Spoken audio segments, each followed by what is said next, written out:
Bonjour et bienvenue dans Rideau Rouge, votre rendez-vous culturel hors des sentiers battus. Je suis Alex, metteur en scène et fondateur du Bazar Culturel. Après avoir été 7 ans directeur de compagnie, j'ai monté un centre d'animation itinérant pour démocratiser l'accès à la culture et encourager les pratiques artistiques populaires. Dans ce podcast, je pars chaque semaine à la rencontre de personnalités, libres penseurs ou collectifs, qui contribuent par leurs actions au partage des savoirs et des expériences. Alors si vous êtes à la recherche d'une parole engagée, montez vite à bord car le départ est imminent. Les amis, bienvenue dans le 45e épisode de Rideau Rouge. Toujours avec la même bonne humeur, la même fougue et la même envie de vous faire réfléchir sur tout un tas de sujets à partir des témoignages de mes invités. Je vous le dis maintenant presque toutes les semaines, vous êtes de plus en plus nombreux à écouter le podcast, donc merci du fond du cœur. Continuez à en parler autour de vous, à laisser des étoiles et des commentaires sur les différentes plateformes et à vous abonner, car tout cela m'aide énormément. Il y a quelques années, j'ai été amené pour un spectacle à travailler sur la vie et le parcours spirituel de Jésus-Christ, et j'ai fait à cette occasion une découverte assez extraordinaire. Jésus, à son époque, aurait fait partie d'une communauté spirituelle très à la marge de la société, les Esséniens. Et c'est au sein de cette communauté qu'il aurait grandi, évolué et transmis ses enseignements. En poursuivant mes recherches, je me suis aperçu que des communautés esséniennes existaient encore aujourd'hui, et j'ai donc tout naturellement eu envie de partir à leur rencontre afin de connaître leur culture et leurs traditions. Mon invité s'appelle Antoine Manitara et il est essénien depuis plus de 15 ans. Très jeune, il a pris conscience du message de sagesse universelle transmis à travers les anciennes civilisations. Aujourd'hui, notamment grâce à sa chaîne YouTube, il transmet à son tour les enseignements sacrés qu'il a reçus. Dans ce podcast, nous allons évidemment parler de la tradition essénienne dans sa globalité, mais j'avais envie d'aller plus loin et de discuter avec Antoine de la place de l'art dans cette philosophie de vie. En somme, un riche échange en perspective. Bonjour Antoine, bienvenue. Merci beaucoup Alex de me recevoir. Avec grand plaisir. Antoine, je vais te poser une question au hasard, est-ce que tu es prêt? Ouais, allez, En ce moment, une activité qui me détend? à la sieste. Ah ouais. Ah ben, moi j'ai le hamac, je suis dans un pays tropical. C'est T'es où l'activité, exactement, si je peux je te suis au demander? Panama. Panama en Amérique Oh, centrale. ok. Ou la baignade peut-être, la baignade dans la rivière. Ah, choisir entre la sieste et la baignade, quand même. Non. Écoute, je dirais peut-être, je reviendrai sur mon premier choix, je dirais la baignade. La baignade dans la rivière, en fait, ça me détend vraiment. C'est ce que je fais le matin pour me réveiller. C'est ce que je fais le soir pour me détendre après le travail. Donc, ouais, ouais, c'est assez extraordinaire, en fait, les vertus que ça a. Ouais. Génial. Est-ce que tu peux nous dire un petit peu qui tu es, quel est ton parcours et d'où est-ce que tu parles? Alors, moi, je suis un Essénien. Pour ceux qui connaissent pas les Esséniens, c'est une tradition, un courant sacré et même, on pourrait dire, une école initiatique. Donc, moi, dans ma jeunesse, j'ai cherché en fait à connaître quelque chose d'autre, quelque chose qui, en fait, j'étais à la recherche de ce qui vivait à travers les anciennes traditions. Je me passionnais pour l'Égypte, pour le Sumer, pour les Incas, pour beaucoup de choses en fait, pour beaucoup d'anciennes traditions, et ça m'a conduit vers cette tradition essénienne. Donc depuis 15 ans maintenant, depuis l'âge de 18 ans, je suis cette tradition essénienne et en fait je suis même devenu entré en fait sur le chemin initiatique qui est aujourd'hui vivant à travers la nation essénienne pour voilà en fait pour vivre la vie qui me correspondait, qui m'appelait, qui était on va dire la résonance avec mon âme et avec ma vie intérieure. Donc aujourd'hui là je vous parle d'un village essénien parce que les Esséniens, on forme des communautés, on vit dans des villages, on aspire à une vie qui est très simple, très naturelle. Donc on a des communautés dans plusieurs pays où on vit vraiment proche de la nature. Et moi, donc, je vis dans un de ces villages où donc c'est au Panama, le village où je suis. Et voilà, on vit dans la simplicité selon notre mode de vie et on essaie de créer en fait une vie qui est en accord avec nos vertus, nos valeurs, ce qui fait en fait euh, le cœur de la tradition essénienne. Et comment est-ce que tu l'as découverte, cette tradition essénienne au départ? Alors, j'ai découvert la tradition essénienne en m'intéressant à tout ce qui était ésotérique et tout ce qui était des anciennes traditions. Et c'est en lisant, en fait, en lisant et en écoutant des vidéos qu'à un moment donné, j'ai découvert cette tradition, notamment à travers des vidéos. Et ça m'a vraiment touché, ça m'a vraiment parlé. Et donc, forcément, j'ai voulu savoir ce qu'il y avait derrière, j'ai voulu savoir c'était quoi le but de tout ça, c'était quoi le projet derrière. Et donc, ça m'a tellement touché parce que j'étais dans une période de recherche quand même que voilà, ça m'a conduit en fait à devenir un Essénien, non seulement à devenir un Essénien, mais vraiment à aller dans une démarche un peu plus profonde ou de devenir un prêtre essénien. Et ça, c'est comment dire, c'est comme quelque chose, comme un engagement un peu plus avancé, dans le sens que c'est de donner sa vie quelque part pour quelque chose de plus grand, quoi. Donc là, aujourd'hui, tu exerces comme prêtre essénien. Ouais, alors c'est pas un métier, tu vois, prêtre essénien. C'est c'est comme tu disais juste avant qu'on commence l'enregistrement, c'est bénévole, tu vois, dans le sens bénévole, dans le sens que c'est une vocation, tu vois, c'est-à-dire en fait le mot prêtre ou prêtresse dans toutes les anciennes traditions, ça voulait juste dire celui qui donne sa vie à Dieu.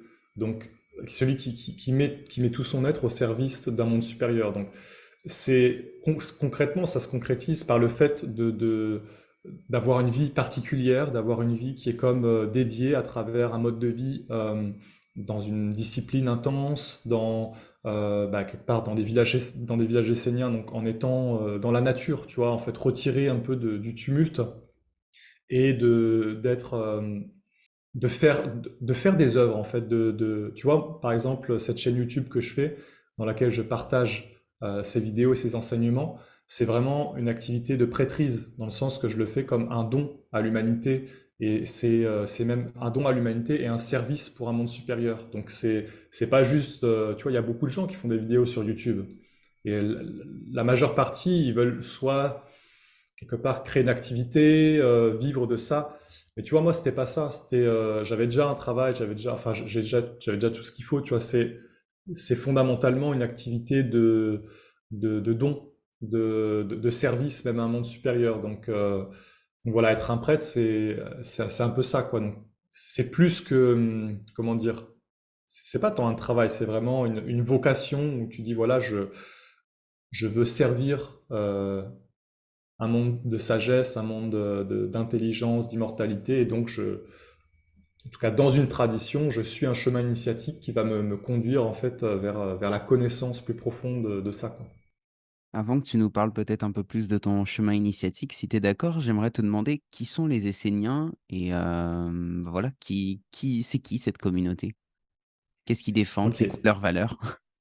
Alors, historiquement, les Esséniens sont une communauté très ancienne. Je sais que beaucoup de gens en ont entendu parler à travers les manuscrits de la Mer Morte, parce que c'est, on va dire, ces manuscrits qui ont popularisé les Esséniens.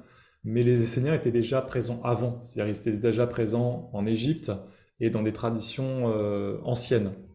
Donc, que ce soit les Esséniens d'avant ou d'aujourd'hui, il n'y a pas tant de différence. Il n'y a pas tant de, en tout cas dans le fond, dans le fond du chemin qu'on poursuit. La tradition essénienne, c'est fondamentalement une tradition qui cherche à bâtir un mode de vie qui est en accord avec des valeurs de la terre et des valeurs de la lumière, tu vois, c'est-à-dire ce qu'on appelle Dieu. Mais après, je sais qu'aujourd'hui, c'est un mot assez difficile à entendre peut-être, mais fondamentalement, ces communautés esséniennes, cette tradition essénienne, elle a juste pour but d'enseigner aux êtres les lois de la vie, les lois de l'existence, et en fait de montrer que l'homme est plus qu'un être humain, qu'on est fondamentalement des âmes, et qu'on a juste oublié en fait cette réalité, et que si aujourd'hui on vit dans un monde qui est, comment dire, on va dire pauvre, qui vit dans une atmosphère de guerre, avec beaucoup de forces destructrices, c'est tout simplement parce que on a perdu en fait ce lien avec l'âme et avec des mondes plus grands. Donc la tradition essénienne, simplement, c'est ça en fait. c'est juste une tradition, c'est juste une communauté qui cherche à faire vivre cette connaissance et à ouvrir ce mode de vie pour tous les êtres qui veulent vivre ainsi, tu vois. Donc c'est quelque chose de très libre dans le sens que on cherche vraiment à, à ce que les êtres qui veulent suivre ce chemin soient des êtres libres et que en fait ce soit la liberté qui gouverne ce chemin, tu vois, parce que bien souvent dans le passé, à travers les religions d'État, tu vois, qui ont été instituées, ça a été imposé, toutes ces choses, c'est-à-dire qu'on a imposé des croyances, on a imposé... mais tu vois, la tradition essénienne, l'enseignement essénien, c'est l'inverse, c'est-à-dire c'est une communauté libre où chaque être, en fait, apprend à son rythme et devient libre des connaissances qu'il acquiert intérieurement, mais pas des croyances. C'est-à-dire, c'est pas de croire, tu vois, c'est en fait de cheminer intérieurement et donc de découvrir soi-même les réalités de ce qu'on appelle Dieu, quoi. Donc finalement, l'enseignement essénien, les communautés esséniennes, elles sont dédiées à Dieu, quoi. Ça, c'est une certitude. Mais dans quelque chose de libre et de réel, en fait, de concret, pas d'abstrait, quoi. Jésus a évolué parmi les Esséniens. Jésus est peut-être aussi une partie de ses apôtres et de ses disciples. Est-ce que c'est ancré aussi dans votre histoire et dans votre héritage aujourd'hui?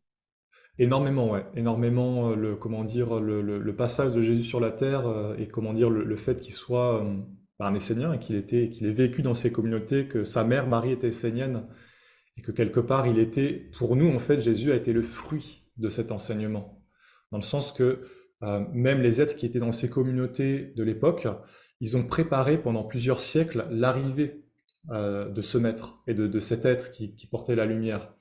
Donc c'est même plus que tu vois, comment dire, un fils de Dieu qui apparaîtrait comme ça de nulle part. C'est vraiment le fruit d'un travail sur plusieurs siècles d'une communauté qui a en fait qui a tout fait pour qu'un être comme ça puisse apparaître. Donc pour nous, c'est effectivement quelque chose qui est fondamental. Et en fait, dans l'histoire, c'est quelque chose que la tradition essénienne a toujours cherché à reproduire. Par exemple, en Égypte, quand on regarde comment l'Égypte était constituée, tout était constitué en fait pour faire apparaître des rois, des pharaons, des fils de la lumière. Et toute l'organisation de ce peuple, qui a quand même duré plusieurs milliers d'années, ce qui est assez extraordinaire pour un peuple. Généralement, les peuples durent quelques centaines d'années, voire 1000 ans, mais c'est assez rare d'avoir des peuples qui durent sur 3, 4, 5000 ans, quoi. Ce qui a été le cas de l'Égypte. Et donc, euh, et donc c'est un peu un schéma en fait, c'est-à-dire c'est un schéma de dire voilà, il y a une communauté d'hommes, il y a des cercles, comment dire, où il y a des hommes et des femmes qui cherchent la pureté, mais en fait, il y a comme un savoir-faire de, de créer comment dire, tout un espace pour que un fils ou une fille de la lumière, un être qui va être vraiment particulier, exceptionnel, vienne et fasse évoluer l'humanité sur un plan encore supérieur. Et ça a été un peu le cas de Jésus. Ça a été le cas de beaucoup de fils du soleil en Égypte qui ont donc porté cette tradition et voilà, qui ont laissé un héritage énorme. Parce qu'aujourd'hui, si tu vas en Égypte, tu peux voir encore d'une façon très concrète l'héritage qu'il y a sur place, quoi. Et voilà, et ça a toujours été le cas en fait dans cette tradition. Et aujourd'hui, finalement, c'est un peu ce qu'on continue à faire et à rechercher, c'est-à-dire à créer comme une atmosphère pure pour que les êtres qui portent des missions, qui sont des êtres prédestinés à la lumière, puissent aussi trouver une terre et qui puissent quelque part montrer à l'humanité que voilà, être un homme, c'est bien plus que ce qu'on est aujourd'hui. C'est plus grand, c'est voilà, c'est plus élevé. Donc oui, Jésus a, enfin, la venue de Jésus et même ce qui en a découlé à travers les siècles, parce que pour nous, Jésus a transmis cette initiation à Saint Jean. Je ne sais pas si tu connais un petit peu l'histoire, mais il y a cette histoire en fait compte où Jésus est sur la croix et il y a à côté de lui Saint Jean et Marie. Donc Saint Jean, son plus proche disciple, et Marie, sa mère. Et donc il dit à Saint Jean, euh, Fils, voici ta mère, et il dit à Marie, Mère, voici ton fils. Et en fait, pour nous, dans ces paroles, c'était comme une transmission de l'Esprit du Christ. Et Saint Jean est celui qui a continué après la tradition à travers les âges et qui s'est réincarné à travers différents maîtres et différents courants comme les Bogomides, les Cathares en France, on les connaît bien, les Templiers, les Rosecroix et d'autres courants. Enfin, c'est pour ça que euh, l'enseignement essénien, au tout début, quand Olivier Manitara comment dire, a commencé ce cheminement, ça s'appelait le courant de Saint-Jean. C'est-à-dire qu'on se nommait nous-mêmes, on se nommait pas encore comme Esséniens à cette époque-là, on se nommait nous-mêmes comme étant le courant de Saint-Jean, donc comme étant les héritiers de Saint-Jean. Donc voilà, c'est comme toute une histoire en fait qui est chargée justement de ces 2000 dernières années, de tout ce qui a pu, comment dire, vivre et exister. C'est vraiment, ah oui, ça fait partie intégrante enfin, de l'histoire de la tradition essénienne et aujourd'hui ce qu'on en vit, quoi. Ce retrait du monde, il est volontaire de votre part? Le fait de ne pas participer à une société, d'être un petit peu, en isolement, par rapport à tout ça? Oui, alors dans l'idée en fait, il s'agit pas de s'isoler pour se couper, mais surtout en fait de créer des espaces dans lesquels on peut être libre de vivre, surtout avec la nature. Parce qu'aujourd'hui, ça devient de plus en plus compliqué, de plus en plus difficile. Mais il y a quand même en fait une idée en fait de créer, parce que pour que quelque chose soit vraiment, tu vois, pour expliquer ça, je vais essayer de montrer plusieurs exemples, mais tous les êtres qui ont reçu ou qui ont eu un lien avec le monde de la lumière, à un moment donné de leur vie, ils se sont retirés. Si tu regardes par exemple la vie de Bouddha, Bouddha il s'est retiré en fait. Il s'est retiré du monde. Parce qu'en fait, il ne pouvait pas trouver cette lumière dans le monde. Il y avait trop d'agitation, il y avait en fait, trop de forces contraires. Donc il s'est retiré et il a été dans la nature. Il a médité pendant des années pour atteindre un savoir particulier. Si tu regardes Mahomet, Mahomet c'est la même chose. Mahomet il s'est retiré dans des grottes pendant des mois et il priait, il priait, il priait. Et à un moment donné, il a reçu des révélations de l'archange Gabriel.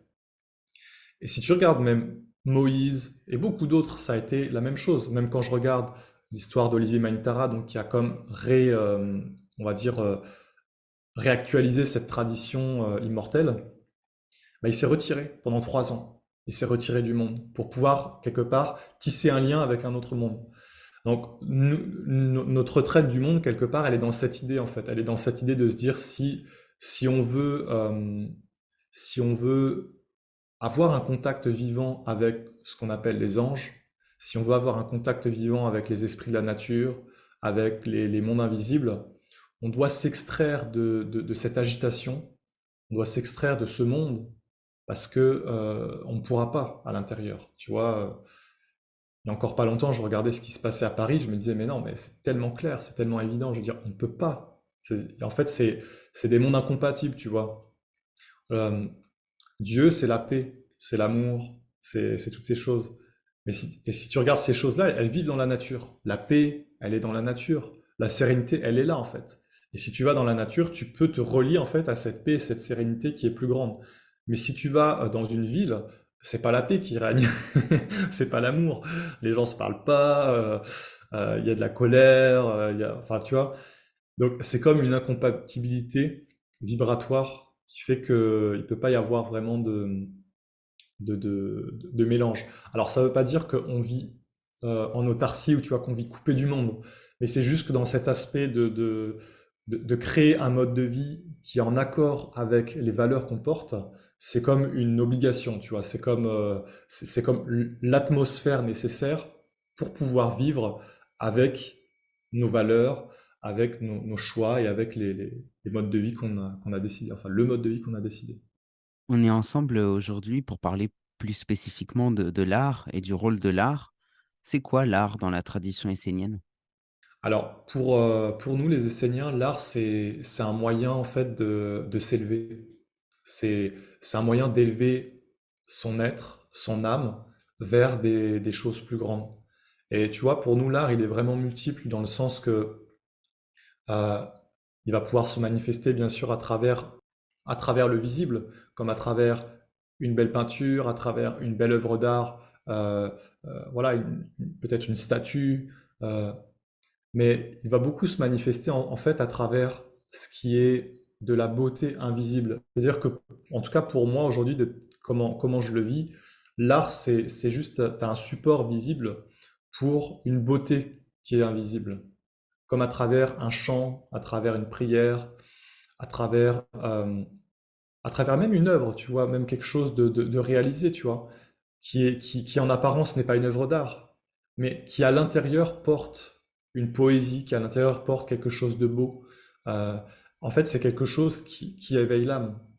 Et en fait, si on pousse le truc beaucoup plus loin, en tout cas, moi en tant qu'Essénien, c'est vers là que je veux conduire l'art dans ma vie, c'est que ma vie tout entière soit une œuvre d'art. Je sais pas si tu vois, mais t'as au Japon la cérémonie du thé, tu vois, où en fin de compte, ils ont poussé quelque chose de la vie quotidienne, donc de boire du thé, dans quelque chose d'artistique. Mais en fait, dans ces choses-là, ils ont voulu mettre le message d'un monde supérieur, en fait, de dire que c'est toute ta vie qui doit être une œuvre d'art. Que quand tu parles avec un ami, tu es dans de l'art, en fait. Si tes paroles sont belles, si tes regards sont dans la beauté, si tu éveilles la beauté en l'autre, ben en fait, tu es dans cet aspect supérieur de l'art. Et l'art, comment dire, que tu fais, va être juste un support, quoi. Va te permettre, en fait, d'atteindre cette poésie, d'atteindre cette beauté, cette lumière, cet amour. Moi, j'adore regarder l'évolution de l'art. Je trouve ça extraordinaire de voir à quel point l'art a chuté, pour moi. Quand tu regardes l'art il y a 5000 ans, euh, il y a 4000 ans, il y a 3000 ans, et progressivement, tu vois une chute, tu vois une dégénérescence jusqu'à l'art moderne. Je me rappelle être allé au musée d'art moderne de New York. Voilà, il n'y a plus l'âme, c'est-à-dire il y a plus la vie intérieure, il y a plus quelque chose de divin. Si tu vas, par exemple, pour moi, si tu vas en Égypte, tu es au summum de l'art, quoi. Tu es au summum de l'art qu'on peut connaître, parce que peut-être qu'il y a d'autres civilisations passées qui ont eu un degré d'art encore plus élevé. Mais tu as une splendeur. Ils ont divinisé les animaux. Tu vas en Inde, c'est pareil. Ils ont divinisé tout, en fait. Ils ont amené la beauté dans toute chose. Aujourd'hui, l'art, c'est devenu quelque chose d'abstrait, quelque chose qui touche plus le concret, le réel. Et en fait, ça a perdu finalement son rôle primordial qui était euh, d'élever les âmes. D'ailleurs, tu me parlais juste avant du théâtre. Mais théâtre, ça veut dire quoi à la base? Ça vient de théos, des dieux. En fait, c'était l'art de représenter des scènes pour le théâtre, ce n'est comme ça. C'est-à-dire, c'est l'art de représenter des scènes pour éveiller les êtres et leur faire vivre des expériences initiatiques sans qu'ils aient besoin de les vivre. Par exemple, je sais pas, ils faisaient vivre une scène de colère ou quoi pour faire comprendre au peuple pour faire comprendre les forces et leur montrer en fait, leur faire vivre l'expérience à travers le théâtre pour qu'ils n'aient pas besoin de la vivre eux-mêmes. Donc c'était un art initiatique, c'était un art sacré. Et c'est ça que je trouve beau dans l'art, c'est que finalement c'est un art, enfin c'est quelque chose d'initiatique fondamentalement. Enfin en tout cas ça devrait l'être. Moi c'est comme ça que je le perçois, c'est comme ça que je le visualise. Et dans la tradition essénienne, c'est vrai qu'on a vraiment cet aspect-là de chercher en fait à élever la vie et à faire de la vie quelque chose d'artistique. Et le summum, on pourrait dire, c'est que pour nous, en tout cas les Esséniens, ce serait que notre vie soit uniquement dans des vertus. Et ça, ce serait l'œuvre d'art parfaite, tu vois, c'est-à-dire un peuple qui vit uniquement dans des forces vertueuses et où il n'y a pas de force destructrice, en fait, de côté de sombre, tu vois. Et ça, pour nous, ce serait la perfection de l'art, en fait. Parce que c'est un art vivant, on pourrait dire, c'est un peu comme, pour moi, l'art le plus beau, c'est quand tu regardes le soleil, c'est quand tu regardes les étoiles, c'est quand tu regardes la nature et toutes ces choses. Donc voilà, tout ça, ça éveille ça. Et si tu regardes l'art ancien, moi je suis vraiment un passionné de l'Égypte. Donc c'est pour ça que j'en parle souvent. Mais si tu regardes en Égypte, euh, leurs représentants, leur œuvre artistique, c'est quoi? C'est des animaux, c'est des plantes, c'est le lotus, c'est le serpent, c'est la vache, c'est le scarabée, euh, c'est le soleil, c'est c'est les étoiles, c'est toutes ces choses. Et donc c'est vraiment quelque chose qui élève l'âme. Alors ça m'amène 2 questions. La première, c'est est-ce que, on n'a pas besoin quand même d'un équilibre entre l'ombre et la lumière? J'entends ce que tu dis par rapport au fait que, ce qui serait, l'œuvre d'art totale, c'est cette vie, entourée de lumière, mais en même temps, la lumière n'existe que parce qu'il y a l'ombre et on a besoin qu'il y ait l'ombre pour pouvoir voir la lumière. Donc est-ce que aussi ça participe pas d'une forme, d'équilibre, cosmique presque?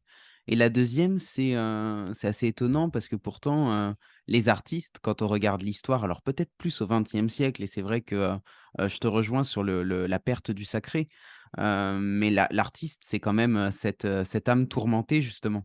Hmm. On a beaucoup Ouais, cette ouais. image-là. Donc comment est-ce que toi tu vois les choses par rapport à ça? Déjà peut-être sur la notion de d'ombre et de lumière et puis, après l'autre question.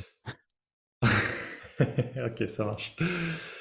Écoute, oui, je suis tout à fait d'accord dans le sens que l'ombre et la lumière coexistent et sont justement deux mondes qui vivent ensemble.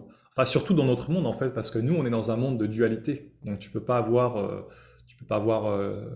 la lumière et l'ombre séparées. Elles sont une quelque part. Elles sont le reflet l'une de l'autre, tu vois. Un peu comme ce symbole de Lao Tzu, du yin et du yang, quoi.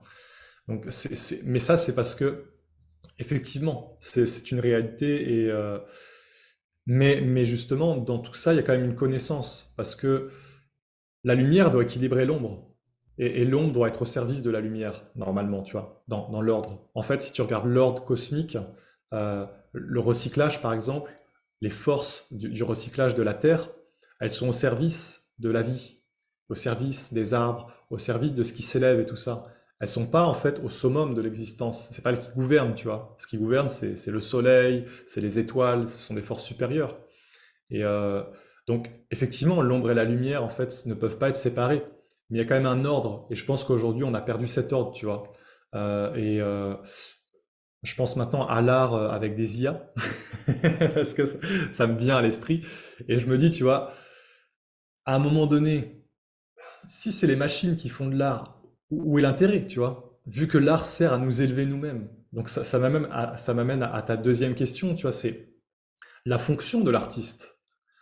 Effectivement, qui est une âme tourmentée, mais qui est comme un peu un être subtil, c'est-à-dire que les artistes dans tous les domaines, ce sont des êtres qui ont généralement une subtilité, qui ont une sensibilité particulière, donc qui captent des idées, qui captent des images, qui captent des choses. Pour certains, je pense à Léonard de Vinci par exemple, qui sont aussi des génies, tu vois, donc qui amènent un côté, une connaissance en plus dans leur art, tu vois, qui est quelque chose d'encore supérieur. Et ben, quelque part, effectivement, pour moi, les artistes, en fait, sont le reflet du degré d'évolution d'une société et d'un peuple. Dans le sens que, pour moi, tu peux regarder le degré d'évolution d'un peuple par l'art et la culture. Voilà. Tu vois, tu me parlais justement de tout ton projet qui est de la culture, de l'art et de toutes ces choses. Mais pour moi, en fait, l'art et la culture, c'est le baromètre du degré d'évolution d'un peuple et d'une société. Et effectivement, pour moi, l'artiste est celui qui va, quelque part, il est une âme sensible en fait.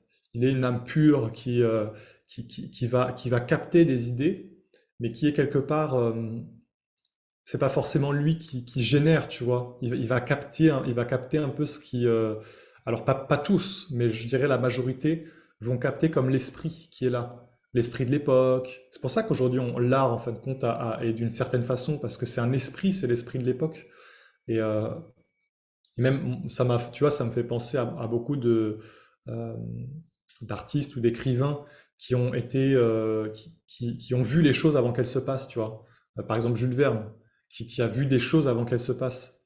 Mais c'est tout simplement parce que ces choses-là étaient déjà vivantes dans l'invisible et que lui, cet artiste, il avait accès à ça. Il avait accès à ça. Il avait une sensibilité qui lui donnait accès à ça et qui donc faisait de lui comme un sort d'oracle, en fait. Pour moi, même, on pourrait dire, pour aller plus loin, on pourrait dire que l'art est presque une forme de- d'oracle.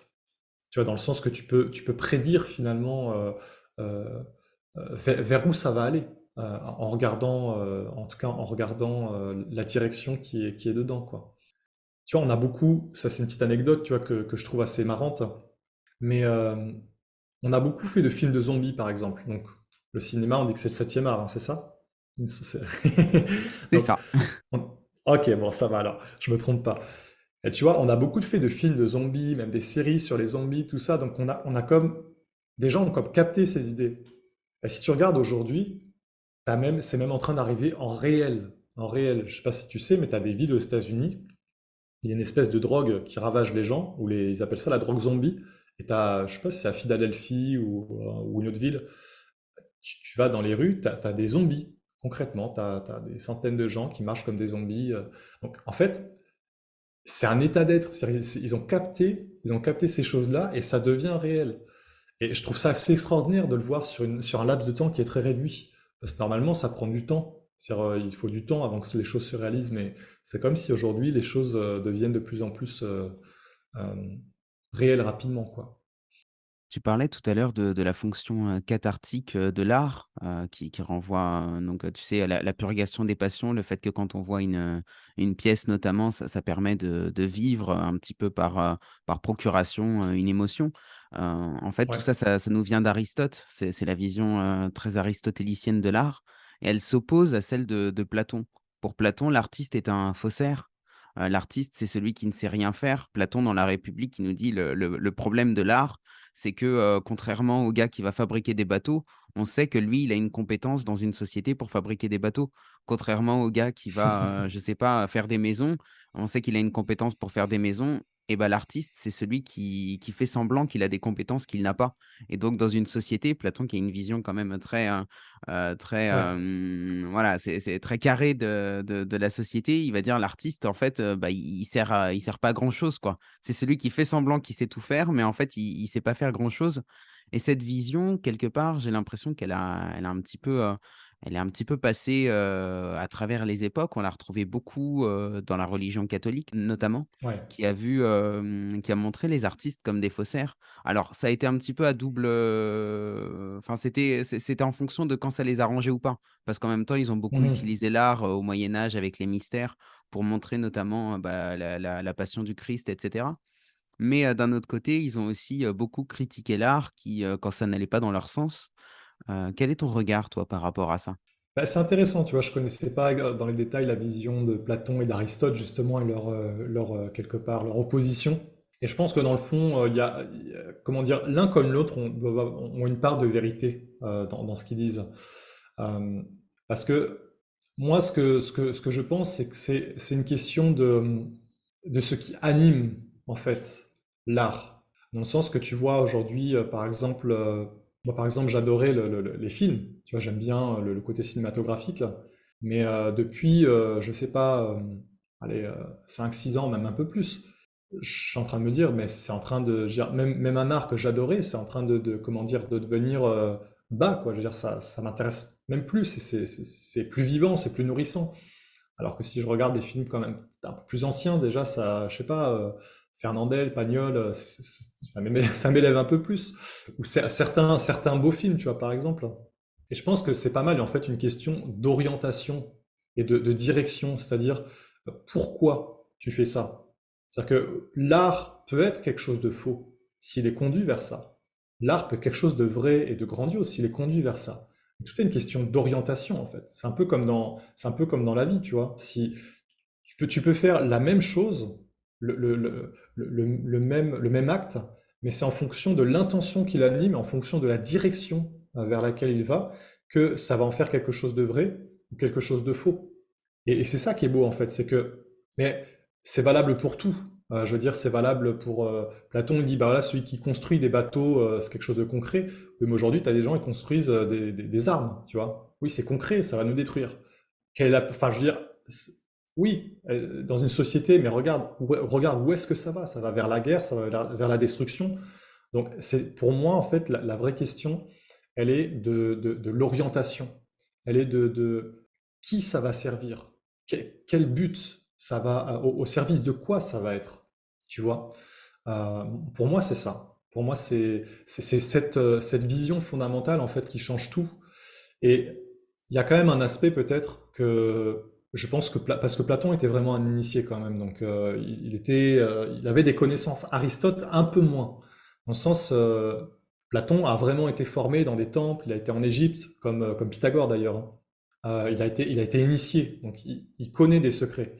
Et je pense qu'il dit ça aussi parce que, à la base, c'était des choses qu'on faisait dans les temples. C'est-à-dire que ce qui a été conduit vers le peuple, après en Grèce, c'est ce qu'on faisait dans les temples en Égypte. C'est-à-dire qu'on leur faisait vivre des états d'âme, on leur faisait vivre des situations euh, pour les éprouver, en fait, et pour tester les initiés, afin de voir, en fait, s'ils allaient pouvoir traverser cette épreuve dans leur vie réelle.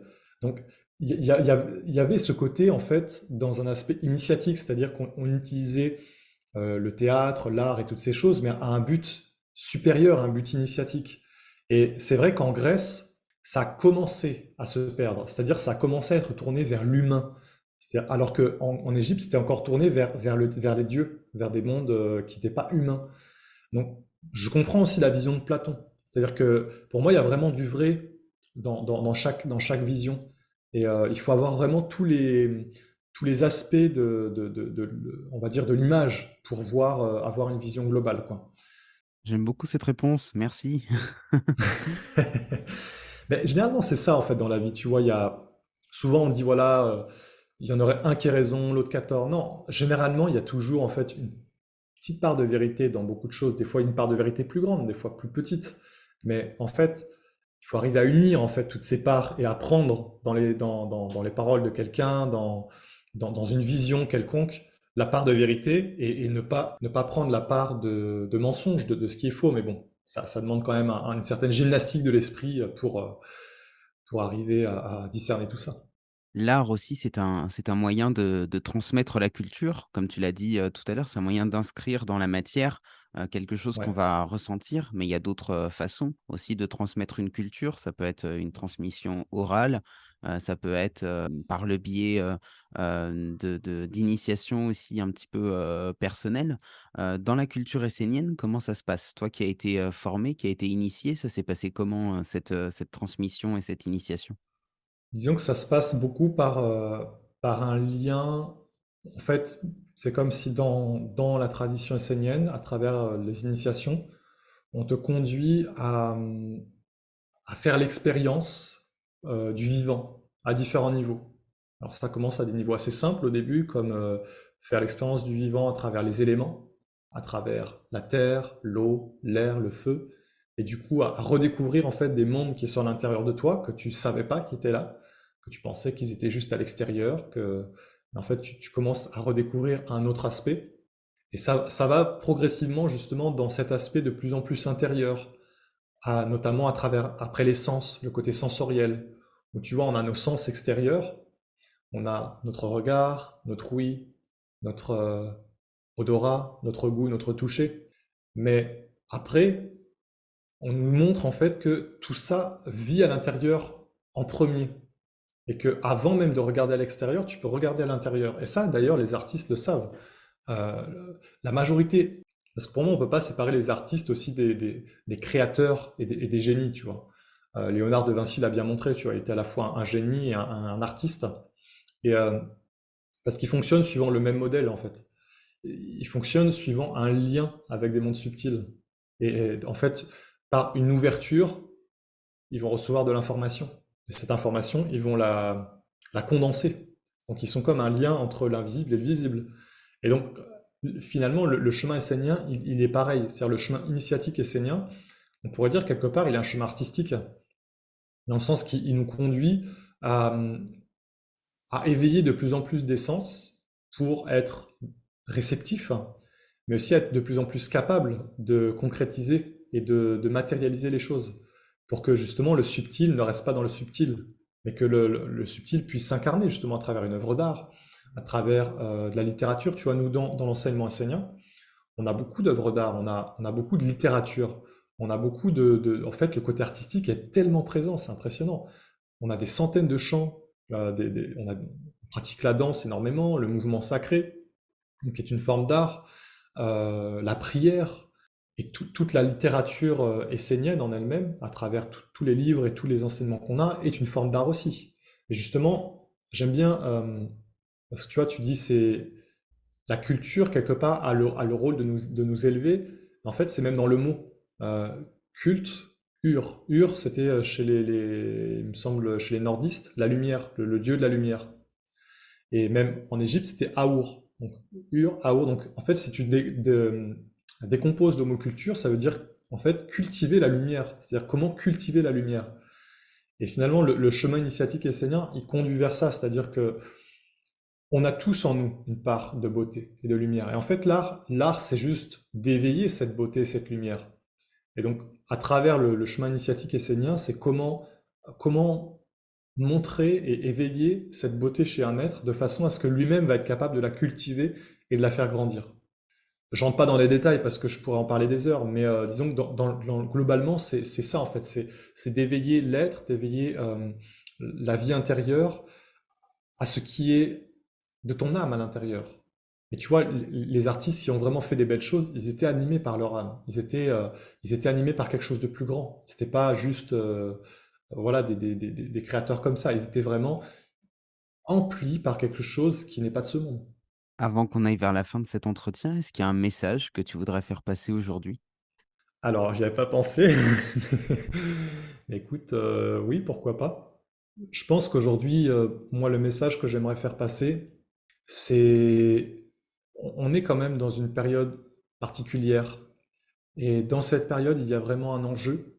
Et à tous ceux qui entendent ce message, euh, sachez que chacun de vos choix, tout ce que vous allez faire, tout ce que vous allez dire, toutes les directions que vous allez prendre vont avoir un impact sur votre vie d'une façon très importante, sur la vie de l'humanité, mais aussi sur vos futures vies. Donc, ne pensez pas que ce qu'on vit en ce moment, c'est rien, que, que les difficultés que rencontre l'humanité aujourd'hui ne sont rien, et qu'il faut foncer tête baissée dans n'importe quelle porte ouverte que nous ouvrent les gouvernements pour aller vers l'abîme. Mais sachez que la lumière, en fait, elle dépend que de nous, dans le sens que c'est un choix conscient. Alors moi, le message que j'aimerais faire passer, c'est ça, c'est sachez ce que vous voulez dans votre vie et à un moment donné, soyez prêt à faire des choix. Soyez prêt à faire des choix parce que si vous ne faites pas de choix, un monde fera les choix à votre place et c'est lui qui va décider pour vous. C'est pareil pour tout, pour l'art, pour la famille, pour le travail, pour la santé, pour l'argent, la liberté. Si vous ne décidez pas de votre liberté, un monde décidera à votre place et il ne va pas vous laisser la liberté. Donc c'est un petit message, mais voyez, voilà, je pense que c'est important que les gens comprennent aujourd'hui qu'il y a comme un enjeu. Et cet enjeu, c'est l'humanité. Qui va prendre le contrôle de l'humanité? Est-ce que c'est une intelligence qui va conduire l'humain, l'homme et la femme dans une déchéance? Ou est-ce que c'est un monde qui va conduire vers un ennoblissement, vers quelque chose de sacré, de divin, vers quelque chose qui est fondamentalement ce que l'on est, ce que l'on est, ce que l'on recherche. Donc là est la grande question. Et voilà, c'est dans ces temps que l'on vit, parce que peut-être on se dit, voilà, la vie aujourd'hui, elle est comme elle est, et on vit comme ça, on vit avec, tu vois, on accepte les choses. Mais sachez que sur la Terre, c'est toujours ceux qui n'ont pas accepté qui ont été victorieux. Je repense à Galilée, je repense à tous ces gens-là, à tous ces gens qui n'ont pas accepté euh, ce qui était, comment dire, le truc d'ensemble, l'influence d'ensemble, et qui ont vu cette lumière à l'intérieur et qui ont suivi cette lumière envers et contre tout, quoi. Il me reste une question à te poser que je pose à tous mes invités. Si tu avais le pouvoir de changer le monde, avec une baguette magique cette fois-ci, par où est-ce que tu commencerais? Ah, c'est pas évident ça. C'est pas évident parce que, ouais, écoute, moi si j'avais le pouvoir de changer le monde, je commencerais par me changer moi-même. Je pense pas qu'on puisse changer les choses à l'extérieur. Je pense qu'en fait, on peut que changer à l'intérieur et que l'extérieur n'est que le reflet après de ce que tu vas changer à l'intérieur. Mais je pense pas qu'on puisse, même si tu as le pouvoir de le faire, tu vois, admettons que tu décides que voilà, que tu établis la paix sur la terre comme ça d'un coup de baguette magique, en l'espace de 2 ou 3 ans, tout ce qui était du passé tout ce qui était des forces qui ont animé les êtres humains reviendrait très rapidement et ça n'a rien changé en fait. Mais ce qui est sûr, c'est qu'en fait, si tu agis sur toi, tu as un impact sur le monde qui est énorme, beaucoup plus grand que si tu agis à l'extérieur, quoi. Donc moi, je prendrais cette baguette magique pour me transformer intérieurement et quelque part être un représentant de cette lumière. Parce que tu vois, aujourd'hui, tu me parlais de Jésus tout à l'heure, mais Jésus, il a marqué l'histoire du monde, tout simplement parce qu'il a pris cette baguette magique et qu'il s'est dit, moi, je vais incarner cette lumière et je vais la montrer au monde. Merci beaucoup, Antoine. Ben, merci à toi, hein, c'était un plaisir d'être accueilli sur ton podcast.